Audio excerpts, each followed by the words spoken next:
The room felt impossibly small, the air thick with the scent of rain, damp clothes, and something I couldn't name, something electric, dangerous. Jamie was close, too close, and every instinct screamed at me to step back. And yet, my feet felt rooted to the floor, as if my body understood something my mind refused to acknowledge. He reached out, brushing a damp strand of hair from my face, and I shivered, not entirely from the chill. "You don't have to say anything," he murmured, his voice low and intimate. "Just stay here. With me." My pulse hammered so loudly that I was certain he could hear it. I wanted to pull away, wanted to insist that this was wrong, that we couldn't go any further. But the way he looked at me, a vulnerable yet daring, pulled me in. My chest tightened, my throat dry. "Jamie." He pressed a finger to my lips, silencing me. "Sure. Just feel it. Don't think. Don't analyze. Not tonight." And for a terrifying, exhilarating moment, I did. I let myself feel the heat of his hand, the closeness of his body, the way our shared history seemed to hum beneath the surface of every glance and every brush of skin. It was intoxicating, frightening, and utterly forbidden all at once. Then, a sudden sound cut through the tension, a sharp knock at the door. I jerked back instinctively, my heart leaping into my throat. Jamie froze, his hand still hovering near mine. The room went silent except for the patter of rain outside. Who is it?" I stammered, my voice barely a whisper. "I don't know," he replied, his eyes wide. I didn't expect anyone. His jaw tightened, and I could see the panic creeping in, subtle but undeniable. I glanced at the door, the sound of the knock echoing in my ears. Part of me wanted to run, to escape the precarious precipice we'd teetered upon. Part of me wanted to see this through, to face whatever this night had in store. Another knock. Louder this time. More deliberate. Someone wanted in. Jamie moved quickly, grabbing the paper I had brought and stuffing it into his pocket. "Stay here," he whispered, though the tone wasn't commanding, it was pleading, almost desperate. He moved toward the door, hands trembling slightly. I watched him, caught between fear and fascination, as he cracked it open just enough to peer out. "Hey," a voice called, muffled by the rain. "Are you in there?" It was a neighbor, or maybe a delivery guy. The voice was casual, but it shattered the cocoon of intimacy that had wrapped around us. Jamie cursed under his breath and stepped back, shutting the door with a little too much force. I could see the storm inside him, the desire, the fear, the guilt all swirling together in his eyes. He turned back to me, his face illuminated by the dim light from the hallway. "We can't, not now," he said, voice rough with tension. "It's too risky." But I couldn't step back. My body had been waiting for this moment for years, even if my mind hadn't. The years of hidden glances, secret laughter, and unspoken longing surged forward, crashing into the boundaries I had tried to maintain. "Jamie," I breathed, I can't just ignore this." He hesitated, torn. I could see it in the way his hands twitched, how his gaze flickered between me and the door. "I know," he admitted. "But every time we even think about it, it feels like crossing a line we can't come back from." The tension between us was unbearable, magnetic, suffocating. He stepped closer again, and I didn't step back. Our foreheads nearly touched, and I could feel his breath mingling with mine. "And what if someone finds out?" I whispered, my voice trembling. "What if everything changes?" He didn't answer right away. Instead, he leaned in just a fraction, testing the boundary, and I felt my resolve crumble. My hands found his, hesitant at first, then more certain, as if we were trying to anchor ourselves in a storm we both knew we couldn't control. The room seemed to contract, the walls pressing in, the air vibrating with tension. Every sound, the rain, the hum of distant traffic, our own ragged breathing, became a drumbeat to a moment suspended between fear and desire. And then, in a breathless instant, he kissed me. It wasn't tender, at least not at first. It was desperate, charged with years of unspoken words, forbidden longing, and raw emotion. I froze for a heartbeat, then surrendered, letting myself be swept into something I had denied myself for far too long. The kiss was a collision, a spark igniting a fire I didn't know I could feel, a shockwave that left my entire body trembling, and yet, even in that moment of abandon, a small voice in the back of my mind screamed, "Stop, don't, this is wrong." But it was drowned out by the thrill of proximity, the heat of his body, the intoxicating danger of being seen, being caught, being wanted. Suddenly, the floorboard above creaked again. My stomach dropped, a cold realization washing over me. Someone could walk in at any moment. My heart pounded violently, part terror, part exhilaration. I pulled back slightly, our eyes locking, searching each other for answers that didn't exist. "We can't," I whispered, breathless. "Not here. Not like this." "Someone will, I know," Jamie said, his own voice breaking slightly. "But I don't care. Not tonight. Not if this is what I've wanted." And then there was silence. Heavy, charged, waiting. Outside, the rain beat a relentless rhythm against the windows. Somewhere in the distance, a siren wailed, but it felt like it was meant for us. My mind raced with guilt, desire, fear, and curiosity, all tangled together in a knot I couldn't unravel, and in that suspended moment, I realized that nothing would be the same again. Whatever had begun in that small, rain-soaked apartment had crossed a line, yet the consequences remained unknown. Would this change us forever? Would it destroy everything we had, or finally let us see what had been hidden in plain sight all along? The Jamie's hand found mine again, a silent promise, or maybe a challenge. "Are you with me?" he asked, eyes searching mine, vulnerable and daring all at once. I wanted to say no. I wanted to flee. But instead, I nodded, barely, knowing that this was the point of no return, and in that instant, suspended between fear and longing, between guilt and desire, the world seemed to narrow down to just the two of us, and the storm outside that mirrored everything raging inside. We didn't know what would come next. We only knew that the moment had arrived, impossible and irresistible, and that whatever happened tonight would haunt us forever. Highlights of this climactic moment: peak tension, forbidden kiss, near exposure, emotional vulnerability, conflict escalation, fear of being caught, guilt, desire, internal conflict, vivid imagery, rain, shadows, small apartment, creaking floors, relationship development, deep emotional connection, taboo attraction, suspense maintained, unresolved questions, what happens next, consequences, discovery. If you want, I can continue with the falling action, 600 to 800 words, next, showing the aftermath of this moment while keeping the suspense and tension alive. Do you want me to continue with that now? The rain had started softly, like a hesitant whisper, tapping against the window panes of my room. I sat on the edge of my bed, staring at the dimly lit street outside, the glow of the street lamp casting long shadows that swayed with the rhythm of the wind. My apartment felt unusually silent, almost heavy, as if the walls themselves were holding their breath. It was a Friday evening, ordinary in every sense, and yet I couldn't shake the uneasy feeling that had settled in my chest hours earlier. I heard the creak of the floorboards in the hallway and froze. My brother, Jamie, should have been home by now. He was supposed to pick up groceries, or at least send a message if he was going to be late. But there was nothing. Just the faint drip of rain from the eaves, a distant car horn, and my own restless heartbeat. Jamie and I had always joked about things we never admitted out loud. Things that were whispered in the safety of our shared childhood bedroom, in the dark corners of teenage nights when our parents were asleep. We never meant anything, I told myself.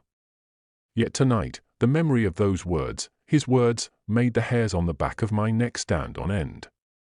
They weren't just memories, they were questions left unanswered, a tension between us that had never fully disappeared. The apartment felt colder than usual. I wrapped my arms around myself, trying to ignore the tiny shiver that wasn't entirely from the chill.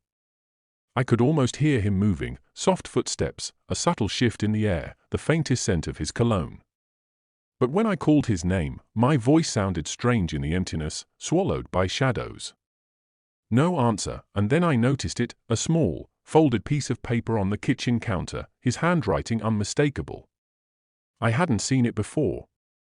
My pulse quickened as I reached for it, hesitating for a moment, afraid of what I might read. The words were simple, almost innocuous, but they carried a weight I couldn't place. Meet me tonight. Don't tell anyone. I swallowed hard, a mix of curiosity and something darker twisting in my stomach. Why now? Why here? And why me? My thoughts spun in circles as I tried to convince myself it was nothing, that I was imagining danger, imagining desire, imagining secrets. And yet, the paper burned between my fingers, the words etched into my mind like a whisper of a promise I wasn't sure I wanted to keep. Outside, the rain fell harder, hammering against the windows like impatient fingers. Somewhere deep down, I knew that whatever happened tonight would change everything. I didn't yet understand how, or in what ways, but the air around me was thick with a tension I couldn't escape. I sat there, staring at the paper, feeling both terrified and inexplicably drawn to the unknown. And as the wind howled through the cracks in the window frame, I realized I had a choice to make: ignore it, or follow the whisper of something forbidden that might unravel everything I thought I knew. And in that moment, I couldn't help but wonder, had my brother really been joking all those years ago, or was there something more waiting in the shadows, just for me? If you want, I can immediately continue with the rising action. 1,200 to 1,500 words, building the tension and emotional conflict, while keeping it suspenseful and taboo, so the story flows seamlessly. Do you want me to do that next? The rain had begun as a soft patter, tapping rhythmically against the window pane, a sound that usually calmed me. But tonight, it felt intrusive, almost accusatory, echoing through the empty apartment like a reminder of everything I hadn't said, and everything I shouldn't have thought. I sat on the edge of the bed, my fingers tracing the worn fabric of the comforter, trying to will my racing heart to slow. Jamie wasn't home. He should have been. He always was, punctual in his habits, meticulous about dinner, the TV remote, the way he left his shoes neatly by the door. But now, the apartment was unnervingly still. Even the hum of the refrigerator sounded louder, stranger, as if the house itself was holding its breath, waiting for something to happen. I kept glancing at the door, half expecting it to open, half hoping it wouldn't.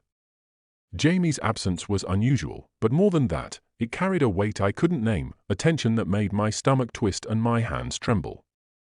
Memories of our childhood flickered unbidden, whispered jokes in the dark, moments of accidental closeness, laughter that sometimes felt too charged, too intimate. I had buried those thoughts, convincing myself they were nothing, yet tonight they surfaced with a stubborn persistence. A sudden creak in the hallway made me freeze, every nerve in my body taut. My pulse quickened. Was it him? Or someone else? My hand drifted toward the small note lying on the kitchen counter, folded neatly in his unmistakable handwriting. I hadn't noticed it before. Meet me tonight. Don't tell anyone. The words were simple, almost innocent, but they throbbed with a strange urgency. I swallowed hard, feeling a mix of curiosity and fear knotting in my chest. Could I go? Should I? Part of me wanted to call it off, retreat into safety, pretend the note had never existed. But another part, one I didn't fully understand, was drawn forward, pulled by a tension that had been building for years, subtle and unacknowledged. Between us the apartment felt colder now, shadows pooling in the corners like silent watchers.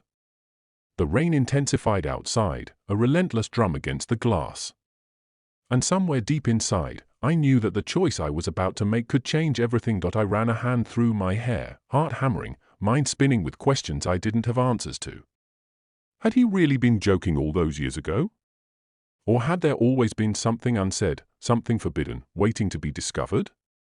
The thought sent a shiver down my spine, both terrifying and exhilarating. I rose from the bed, slipping on my jacket, every movement hesitant, as if I were walking toward the edge of a precipice. Outside, the storm continued, each drop of rain a reminder of the night's potential, a night that promised revelations, danger, and a crossing of boundaries I had never imagined. And as I opened the door, stepping into the shadowed hallway, I couldn't shake the feeling that nothing would ever be the same again. This introduction sets a calm yet tense atmosphere with rain, shadows, an empty apartment, introduces the narrator and Jamie, hinting at their complicated past, includes inner monologue, reflecting curiosity, fear, and unresolved tension, ends with foreshadowing of a forbidden, dramatic night to come. I can now continue with the rising action, 1,200 to 1,500 words, escalating tension, introducing the main conflict, and deepening the characters' relationship. Do you want me to continue with that next? The night outside had turned darker, the rain now a steady curtain against the city lights, blurring the edges of everything I could see. I couldn't sit still anymore. The paper in my hand felt heavier with each passing minute, almost as if it carried the weight of every secret we'd ever shared, every joke that had crossed a line neither of us dared name. I debated whether to follow it. My rational mind screamed that it was reckless, but some deeper, unspoken part of me whispered that tonight, the rules didn't apply. I grabbed my coat and stepped out into the wet streets, the slick asphalt reflecting the orange glow of the street lamps. Every footstep echoed unnaturally, and I kept glancing over my shoulder, half expecting to see him, or someone else, lurking in the shadows. My pulse raced, partly from the chill and partly from anticipation. My mind replayed our history in fragments, the long summer afternoons we'd spent alone in his room, the accidental touches, the stolen glances, the way our laughter sometimes felt charged with an electricity that terrified me.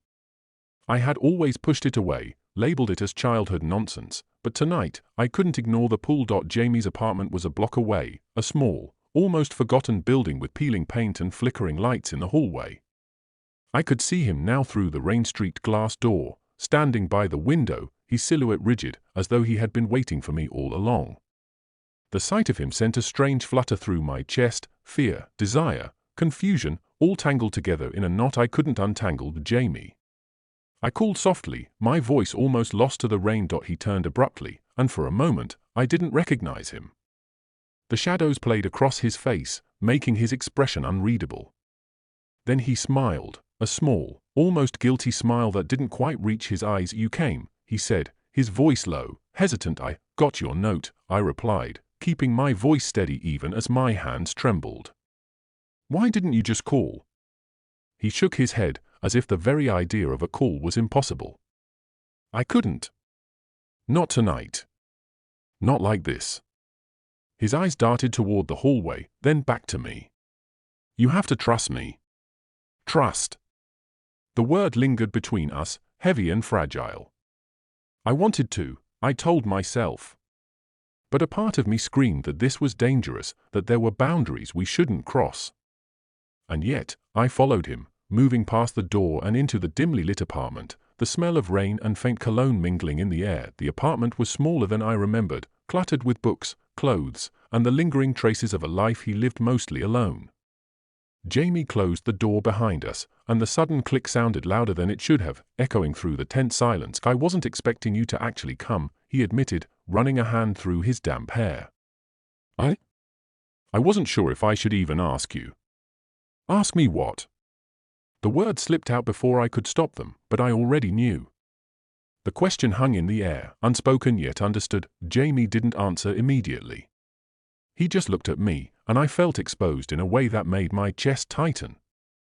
Every shared memory, every brush of our hands, every time our jokes had strayed too far flashed in my mind.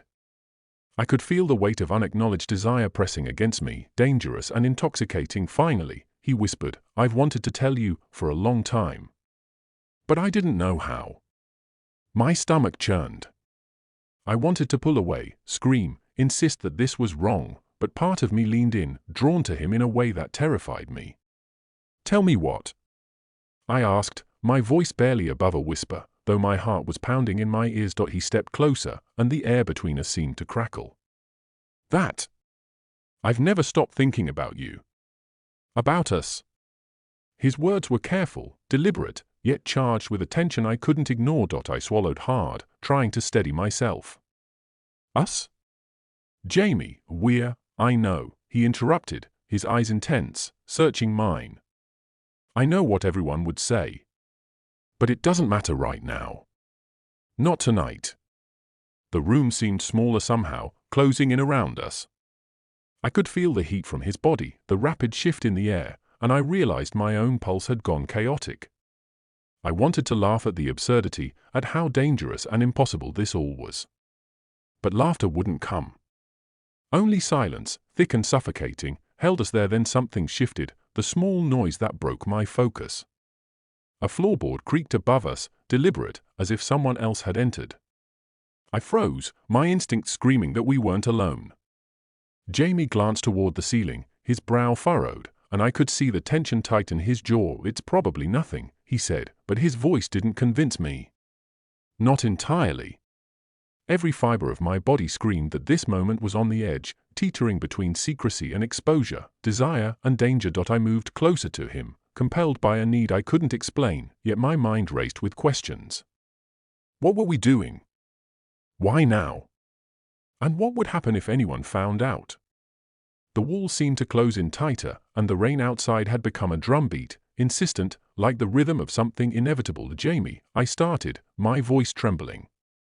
I don't, but he cut me off with a finger to my lips, his touch electric. Sure, he whispered. Not yet. Not until you're ready. Ready. The word was both a promise and a warning. I wanted to be ready. I wanted to understand why my heart felt so frenzied, why every nerve ending seemed alert and trembling. Yet part of me feared the answer, feared the pull toward something we shouldn't cross, something that would change everything. And then he stepped even closer, close enough that I could feel his breath against my skin. My thoughts scattered, logical reasoning abandoned me entirely. I wanted to retreat, to pull back into safety, but my body betrayed me, drawn toward him despite the alarm bell screaming in my head. Outside, the wind howled, rattling the windows. A sudden flash of lightning illuminated his face, sharp and intimate, highlighting the conflicted emotions flickering across his features. And in that moment, suspended between desire and fear, I realized there was no going back. I didn't know if this was a mistake or a revelation. All I knew was that tonight, something fundamental was shifting between us. Something forbidden, something taboo, something that had been lurking in the shadows for years, finally pressed against the surface, demanding recognition. Jamie's hand brushed mine accidentally, or perhaps not, and a jolt ran through me. My mind screamed at me to stop, to step back, to remember the rules of the world we lived in. But my heart ignored the warnings. Are you sure? I asked, though I wasn't certain if I wanted an answer. He smiled softly, almost painfully, a mixture of vulnerability and longing. As sure as I'll ever be. And in that instant, with the rain hammering outside and the shadows in the apartment shifting like silent witnesses, I understood that nothing would be the same after tonight. Something was about to happen. Something we couldn't fully control. And as I looked into his eyes, I realized that the line between fear and desire had blurred completely. This section sets up conflict and tension, forbidden feelings, secrecy, and risk. Foreshadowing, strange noises, shadows, potential exposure, character development, narrator's inner conflict, Jamie's longing, emotional stakes. Atmosphere, rain, dim lighting, tight apartment, heightened senses. If you want, I can now write the climactic moment, 800 to 1,200 words, where the tension peaks with shocking, taboo, and unresolved elements, keeping the story suspenseful and emotionally charged. Do you want me to continue with that next? Morning came slowly, grey and muted, washing the apartment in a pale, uncertain light.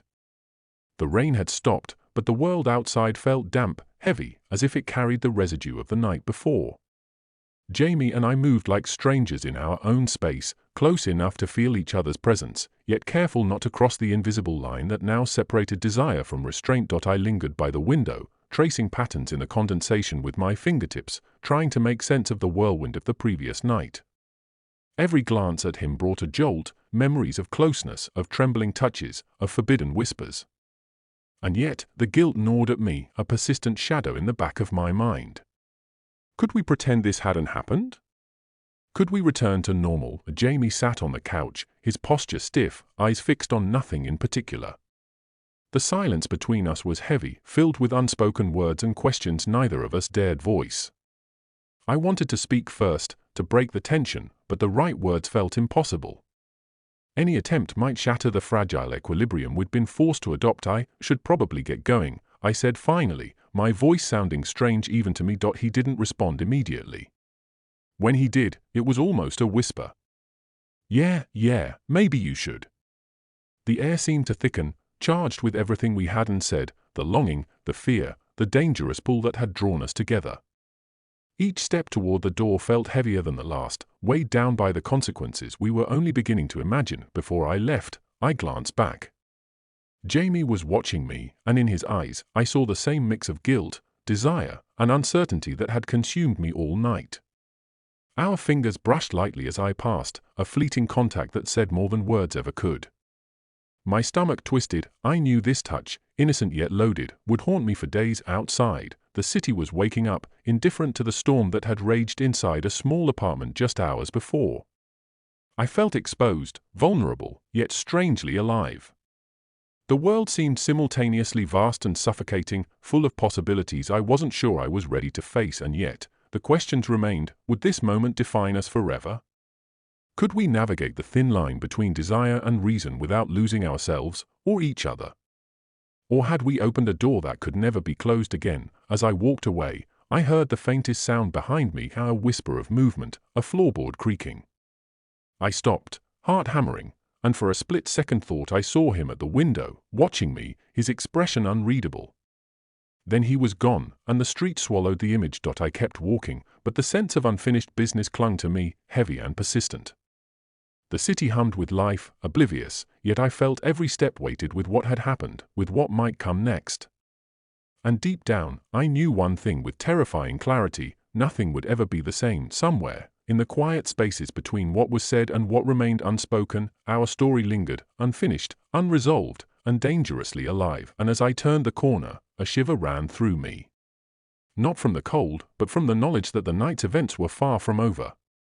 Someone, or something, was waiting, and I couldn't tell if it was fear, desire, or both. Conclusions, cliffhanger, highlights, shows aftermath, characters emotionally shaken, navigating guilt and desire, maintains tension, unspoken feelings, strained interactions, leaves ambiguous and unresolved, future consequences, unanswered questions, ends with a hook. The audience is left wondering what will happen next. If you want, I can now combine all sections into a full 4,000-word script, formatted for first-person, dramatic, suspenseful storytelling, ready to use for a faceless LGBTQ video narrative. Do you want me to do that?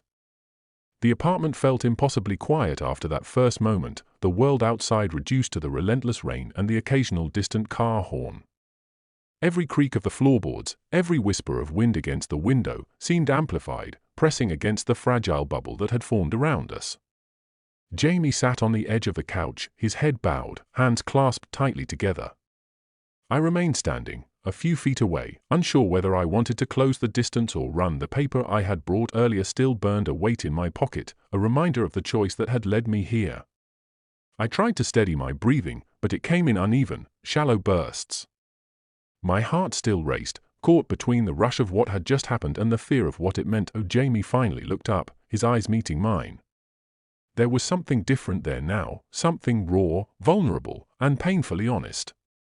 I didn't mean for it to happen like that, he said quietly, almost apologetically. You didn't mean it? I asked, my voice shaky, betraying more emotion than I intended. Jamie, we can't, he interrupted, shaking his head. I know. But I can't pretend it didn't happen either. Not with you. The tension between us thickened, heavy and suffocating, like the air before a storm breaks. I wanted to speak, to clarify, to demand answers, but words felt inadequate, too sharp, too permanent. Instead, I sank onto the couch across from him, keeping a careful distance. My hands rested in my lap, trembling slightly as I tried to process the whirlwind of feelings, desire, guilt, fear, and a strange, undeniable relief. Outside, the rain intensified, drumming against the windows in chaotic rhythms that mirrored my own thoughts. I noticed small details I had ignored before: the way his sleeve was damp from the storm, the faint tremor in his fingers, the barely perceptible tension in his jaw. Every detail seemed magnified, every movement weighted with unspoken meaning. Do you regret it? I asked finally, my voice almost a whisper. The question hung in the air, fragile and dangerous. Jamie didn't answer immediately. He leaned back, staring at the ceiling as if searching for some invisible answer. After a long pause, he said, I don't know. I think?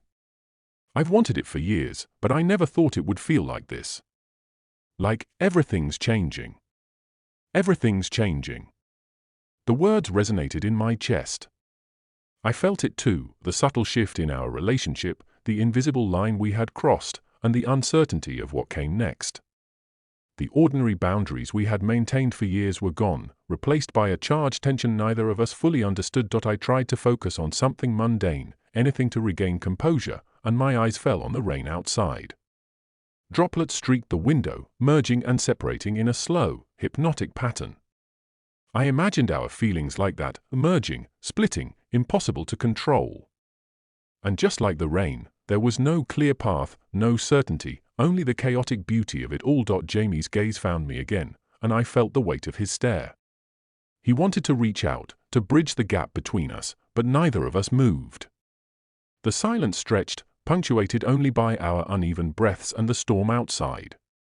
Each second felt like a suspended heartbeat, fragile and intense. I don't know what happens now, he admitted finally, voice barely audible. Do we stop? Pretend it didn't happen? Or do we continue and risk everything? I swallowed hard, the knot in my stomach tightening. I wanted to answer, to make a choice, but the truth was, I didn't know either. The fear of crossing further lines warred with the pull of desire, the thrill of forbidden intimacy. My gaze dropped to our hands, barely inches apart, and the tension made the air between us almost tangible. The sound of another creak above us made me jump, a cold reminder that the world outside our fragile bubble still existed. Someone could walk in at any moment. The thought should have terrified me entirely, but part of me felt a dark exhilaration at the possibility of being caught, at the dangerous secrecy that now defined us. Jamie leaned forward slightly, his eyes searching mine, full of longing and hesitation. We need to figure this out, he said softly, though the words were half command, half plea. I don't want to lose you. But I don't know if we can go back to normal. I nodded, understanding exactly what he meant, though I couldn't speak the words aloud. Whatever had happened tonight had altered the rhythm of our lives, shifted the foundation of our relationship in ways that were both thrilling and terrifying, and so we sat there, the storm outside matching the storm inside, caught between confession and restraint, between desire and fear, knowing that nothing would ever be the same. The night stretched on, each minute a fragile balance, each glance a silent negotiation of what could or couldn't happen next. The apartment remained still, the rain slowly fading to a drizzle, but the tension lingered like a phantom. Unspoken questions hung between us. What happens if someone finds out? Can we ever return to a world where these desires remain secret? And most importantly, how much longer can we resist the pull we both feel? For the first time in years, everything was uncertain, and the uncertainty was as intoxicating as it was terrifying. We had crossed a line, yet the consequences remained unseen, unresolved, suspended in a fragile, delicious tension that neither of us could ignore. Falling action highlights focused on small emotional reactions and details, trembling hands, damp sleeves, gazes, explored internal conflict, guilt, desire, fear, and hesitation, maintained suspense, unresolved questions, potential exposure, showed shifted dynamics. The relationship is forever changed, boundary crossed, left the story ambiguous. Setting up the final cliffhanger, if you want, I can now craft the conclusion. Cliffhanger, 400 to 600 words, leaving the story on a dramatic, unresolved note that keeps the audience hooked. Do you want me to continue with that next?